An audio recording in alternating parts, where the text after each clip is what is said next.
ఓకేనా? రెడీయా? అందరికీ నమస్కారం అండి.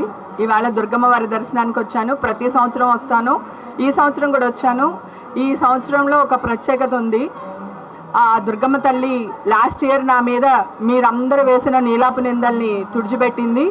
నాకు కొండంత ధైర్యాన్ని ఇచ్చి మళ్ళీ ఈరోజు నన్ను గుడికి వచ్చేటట్టు చేసిందండి. నేను చేయని తప్పుకి మీరందరూ చాలా బలి చేశారు. దాని నుంచి బయటపడ్డ నా వల్ల కాలేదండి. అసలు ప్రతి క్షణం దుర్గమ్మ తల్లి నేనున్నాను, నువ్వు ధైర్యంగా ముందుకెళ్ళు, నేను ఉన్నాను అని చెప్పి నన్ను బతికిచ్చింది. ఎన్ని జన్మలు ఎత్తినా ఈ కనకదుర్గమ్మ వారి ఆశీస్సులను కానీ ఆవిడిచ్చిన అండదండలు కానీ మర్చిపోలేనండి. చాలా థ్యాంక్స్. మీ అందరినీ మళ్ళీ ఇలా కలుసుకుని మాట్లాడుతున్నందుకు ఆనందంగా ఉంది.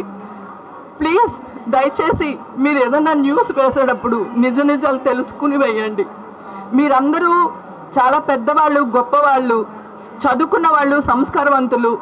ప్లీజ్ ఈరోజు గుళ్ళో ఉండి చెప్తున్నాను, నేను ఏ తప్పు చేయలేదండి. ఓకేనా? Thank you sir, thank you. అమ్మవారిన శత్రు బాధ నశించాలని కోరుకున్నానండి. శత్రువుల నుంచి నన్ను కాపాడమని కోరుకున్నాను. ఓకే, థ్యాంక్ యూ అండి, థ్యాంక్ యూ. మిత్రులు ఉన్నట్టే శత్రువులు కూడా ఉంటారు కదా సార్. మీరు నాకు ఎంత మిత్రులో మీరు కూడా అంతే కదా సార్. అందుకని కోరుకున్నాను సార్, శత్రువుల మీద విజయం సాధించాలని కోరుకున్నాను. So thank you so much అండి. ప్లీజ్ దయచేసి అందరూ నన్ను అర్థం చేసుకోవాలని కోరుకుంటున్నాను. Thank you. ఏంటండి?